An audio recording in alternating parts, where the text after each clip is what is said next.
What's up, everybody, and welcome to my Bound for Glory 2023 review. Chicago, Illinois, Cicero Stadium, Saturday night. And hey, I got a lot to say about this show because I was actually there last Saturday. Now, I am late on this review. I wanted to do this the other day, but I had computer problems and my microphone is broken, so that's why the audio sounds different right now. And I had to get that fixed, but I did get my computer back on. But like I said before, I was at the Cicero Stadium on Saturday and for the television taping on Sunday.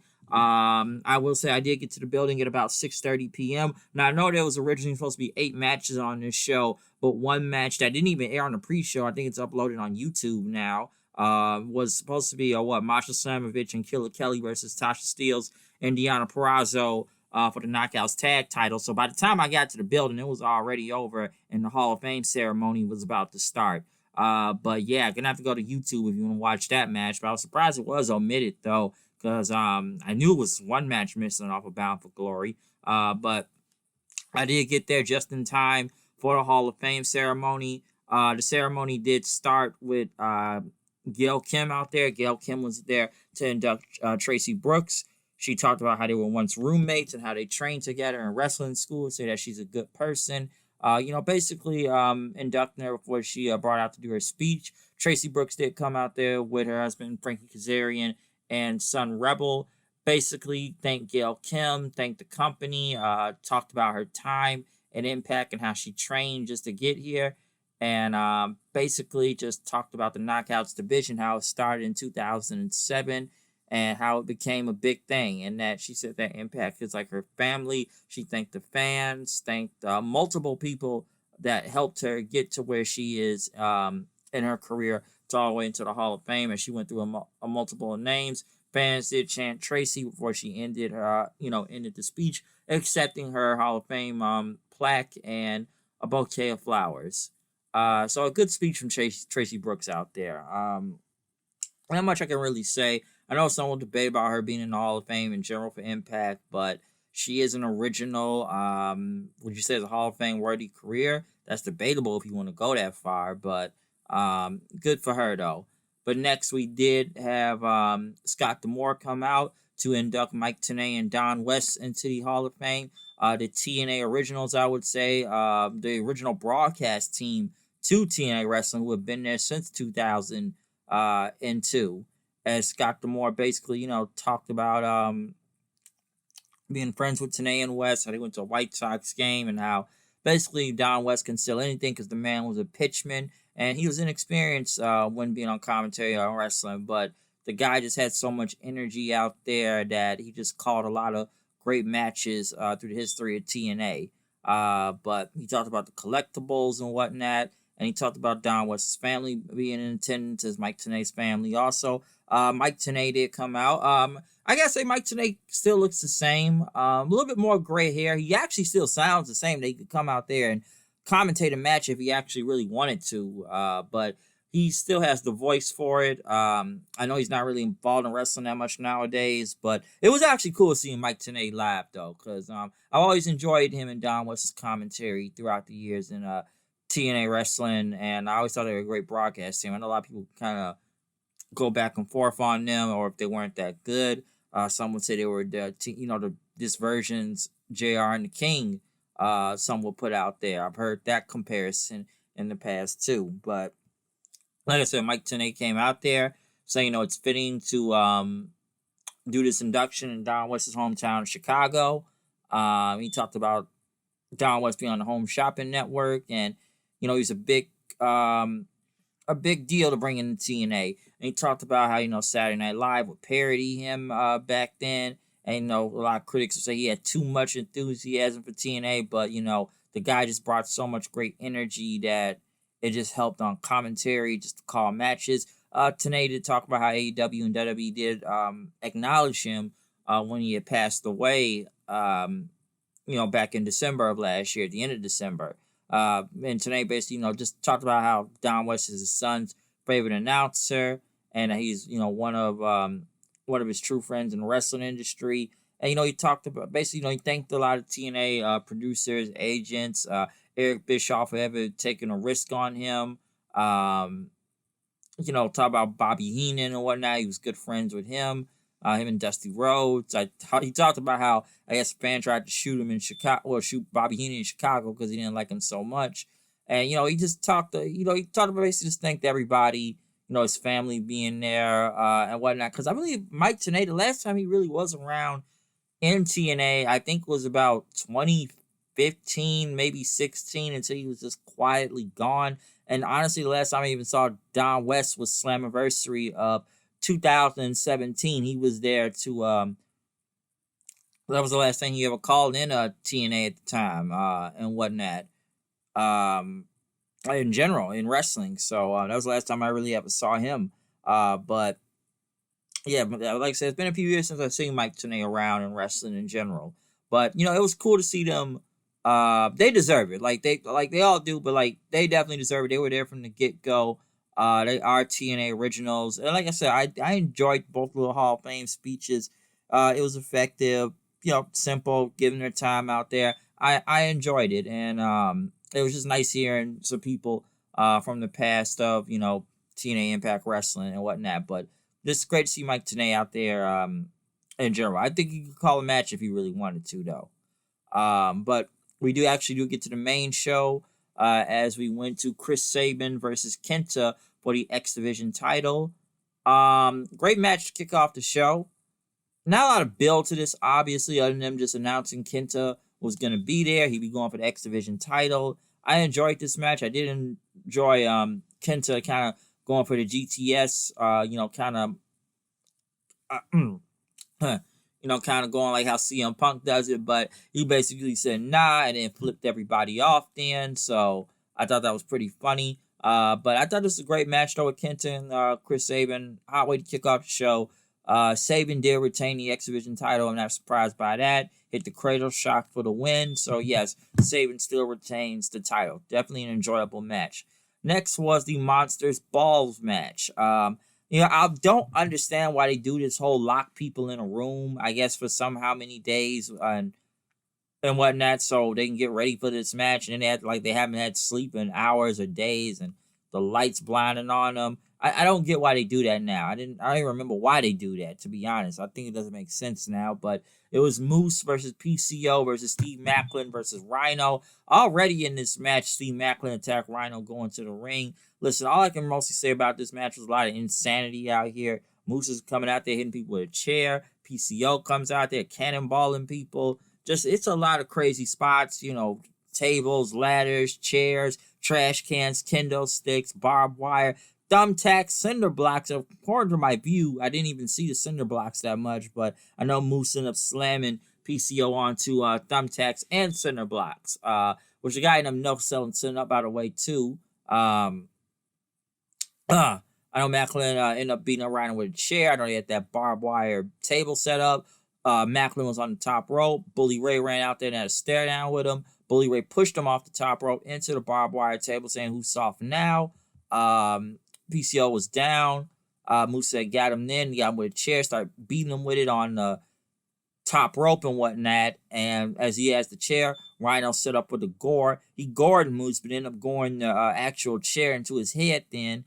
And right after that, but PCO ended up hitting a big cannonball and whatnot. And Moose won. Now, why do I keep saying Moose? PCO won the Monsters Ball match. Like I said, it was just carnage in this match, so I don't really have a lot to say out of it. I guess they like I said, the only thing they pushed here was just Bully Ray and Steve Macklin. I think it was supposed to be about PCO, and Macklin was going after PCO, but Bully Ray doesn't want to go after PCO anymore. I guess he's trying to humanize him. Not surprised that Moose took the pin here. In a way, he still has that briefcase for a world title shot, so he's really not out of the ball game like that yet. But still, just a crazy hardcore match. Next was the Rascals versus Bullet Club, ABC, Ace Austin, and Chris Bay. They were cashing in their Feast and Fire case since they got the tag team titles. I don't have much to say about this match. I thought it was a really good tag match. Not bad. It ended up with the Rascals using that spray can. It backfired on them, which ended up Ace and Bay ended up hitting the Art of Finesse and then the fold in after that. Ended up pinning Wentz for the win. So now Bullet Club are once again the tag team champions and whatnot. So a good tag match out there. Not much to say, but yeah, just to cash in on the briefcase. I actually thought the Rascals were probably going to win, given they've been doing a lot of heel tactics lately. I thought they probably hold off back on Bullet Club, but obviously it's probably going to be coming, like they end up coming back to him. Next, some would say the match of the night, which I agree upon. I think the crowd was actually loudest right here as we get to the next match, a Speedball Mike Bailey versus Will Ospreay. And I gotta say, it was one hell of a match. You could sit there and maybe call it a spot fest or whatnot, but these guys just went ape shit out there. They went crazy. This match actually was supposed to happen back in Mania Weekend during that Multiverse United show, but man, this was one hell of a match. This basically, like I said, this stole the show. This basically just took the crowd away. Like they just owned it right here because there was literally no following this. It really was no following this damn match. I could go off from what the Cutters or the Poison Rana, just dives and whatnot. Just a lot of insane stuff out there. And I know Bailey ended up getting the Ultimate Weapon in and whatnot, but still didn't work. Tried to go his big tornado kick. He tried it the Flamingo Driver, but Ospreay ended up hitting a Styles Clash in out there. Ospreay ended up hitting Bailey with the Stormbreaker. I'm sorry, Storm Driver. I keep doing the Storm Driver, Stormbreaker, but the big Storm Driver then.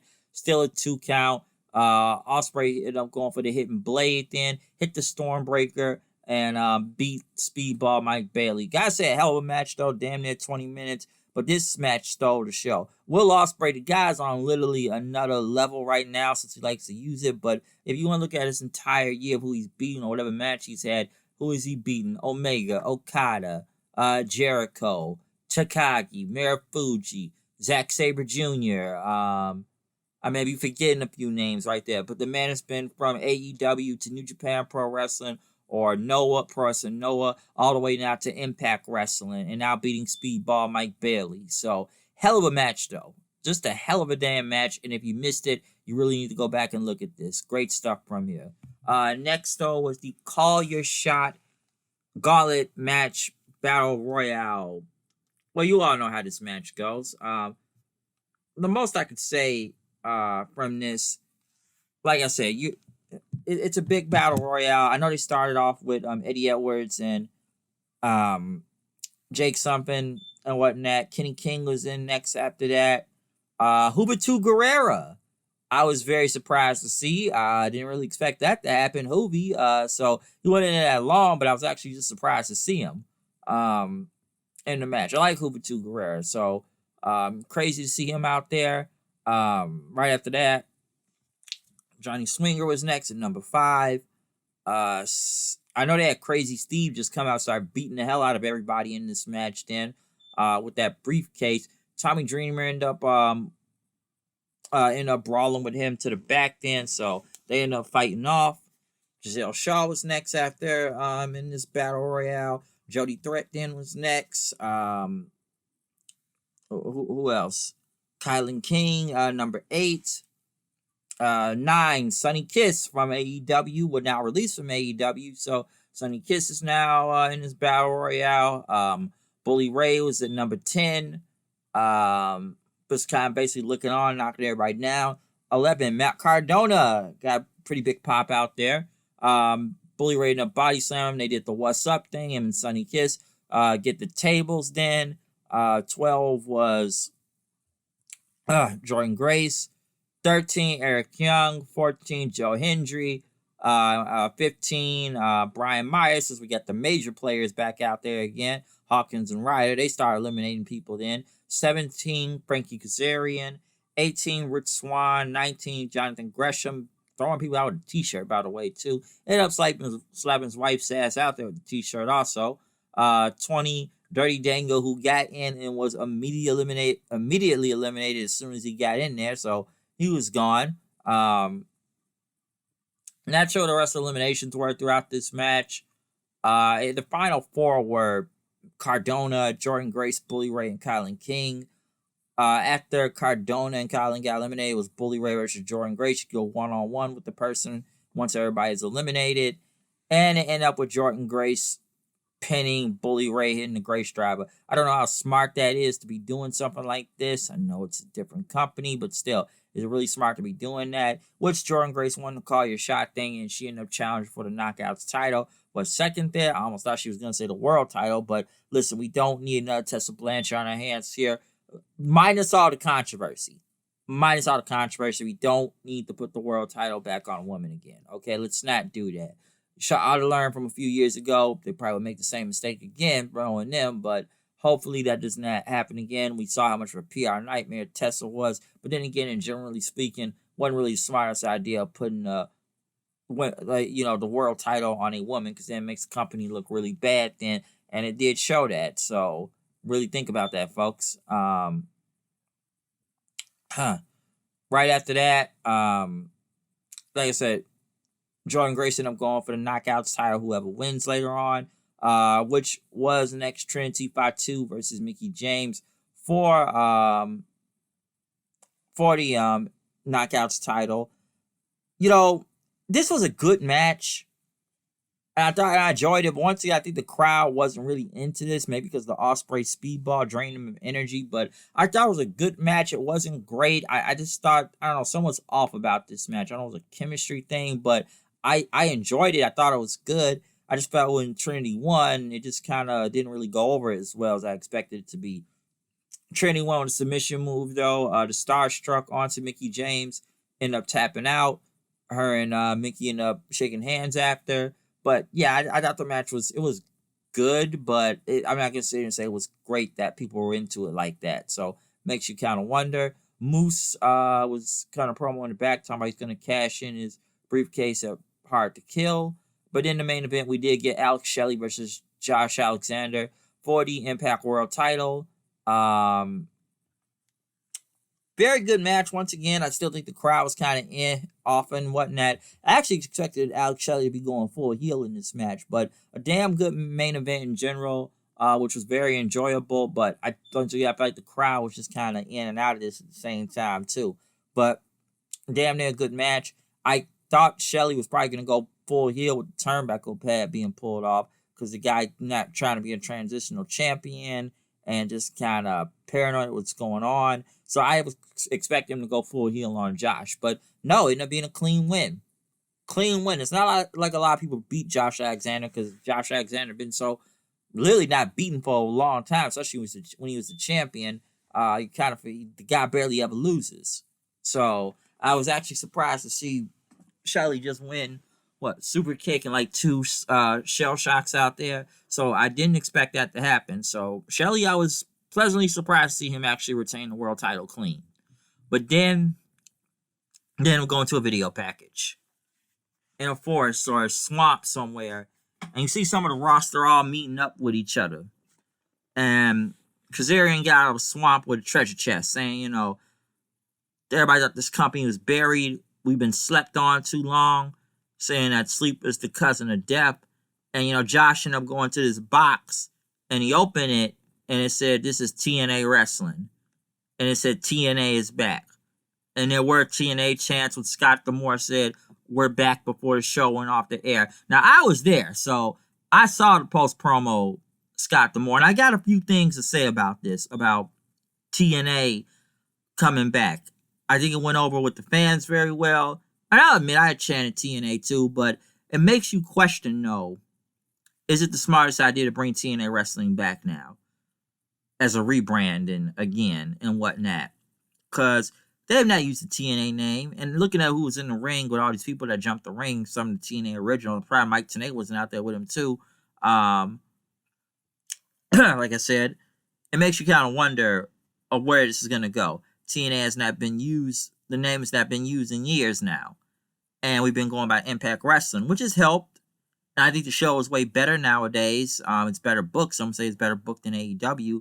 Now, I know it's the budget they don't really have when we want to talk about it. But I'm sitting there listening to Scott D'Amore's promo, and he's talking about bigger arenas and whatnot. Honestly, when they did this video package and said going back to the past, I was expecting them to go back to Spike TV or maybe Paramount Network. I was hoping they was going to go to a new TV network or something where people actually can watch the show, because everybody doesn't have access TV like that. We already know. So they don't. But, looking at this, I just kind of think, could it work? Because before in the past, in recent times, TNA kind of became the butt joke of wrestling and whatnot. We've heard the LOL TNA. We've heard how bad the show has been, or people leaving and jumping ship to WWE. We've seen that for the past few years now and whatnot. And I'm listening to Scott D'Amore talking about the names of Sting and Kurt Angle and the Jarretts and Dixie Carter that were once there, and he wants to go back to that. And they're going to the Palms for Hard to Kill, and I guess it's a bigger building and whatnot. So we'll see what happens. But TNA being back, I do question. I just kind of question it a little and whatnot. I want to see it succeed. I really do. I hope they can go back to where they once were, and people are paying attention. Because yes, it's true. They've been slept on for way too long, folks. Way too long. And I get they're trying to come back. Could they have gone with another name in TNA? Possibly. But it looks like TNA is everybody's kind of going up to it. And listen, Impact's been booked well, very, very well for the past few years now. We have seen that. And whatnot. So we've seen how good the show has been. It's just the budget and how many people are really watching it. But it's a very better booked show. It just kind of makes me wonder, because even with Bound for Glory, listen, it's cool being in Chicago at the Cicero Stadium, but I was there a few years ago in 2019, a bigger building at the Odeum Expo Center. And so if they talk about bigger arenas, I hope it's bigger than the Cicero Stadium. Listen, it's cool to do TV tapings there and whatnot, but this is your biggest pay-per-view of the year. Should be at a bigger building. I'm just saying, okay? So it makes you wonder. But like I said, it's been a lot of questions to see where does TNA go again. And I know they said they were going to have production upgrades coming soon. So I know that's been a rumor for a while now. Maybe it'll happen by January when they rebrand this whole thing and change from Impact to TNA. But I do want to see what's going to happen, though. I hope it's good for the better. I really do. Excuse me. But it seems that they're on a big hype. Can they keep riding that wave? Hopefully they can keep riding the wave. Because the way they had the crowd going was nuts. And I'm not saying they got to bring back every old name from the past and whatnot. But if they can make this better and go back to being TNA and something new is going to happen and here and cross the line again, we're going to see. Just don't make the same mistakes twice. You already made the same mistakes before, but can you make it twice? I don't know. But overall, Bound for Glory was very good, though. That was a great pay-per-view. Obviously, Ospreay and Speedball killed that whole show there, but everything else after that was actually pretty good, though. But the best match out of the night was Ospreay and, Speedball Mike Bailey. So that's what I would say about that. But it was a very good show in general. I'm not going to say anything about the tapings. Wait till Thursday for that when you see the show. But like I said, the pay-per-view was really good. TNA is back, folks. Like I said, I know it's kind of question. You just got to wonder, can they have the money? Can they keep the people? Can they not just hold nobody for like 3 months and then end up going to a different company? Can they lock people down? It's a lot of changes that need to be made here if they're going to have TNA come back. So I think it's a big rebuilding thing out of that. So we're going to see. We're definitely going to see what happens. But yeah, that's all really much I have to say about Bound for Glory in general. Tell me what you think about Bound for Glory and TNA Wrestling coming back. Impact Wrestling is basically dead now. And TNA works giving this the chance too, and it's easy to channel on and just Impact Wrestling and whatnot. And TNA, fans still champ for it. So, good stuff. Definitely good stuff. But yeah, other than that though, that's all I really got to say about this show. So like I said, comment, subscribe, follow me on Twitter, Hood1990. Tell me what you think about Bound for Glory and TNA coming back. So yeah, just like I said, hit the like button, notification bell, all that stuff. And we'll be back with another review soon. But yeah, TNA, what are your thoughts on TNA being back? Can it work again? Can it? Just don't make the same mistakes twice or do anything dumb out of the ordinary? I don't know, but we'll see. But other than that, I'm out of here. I'll see y'all then. Peace out.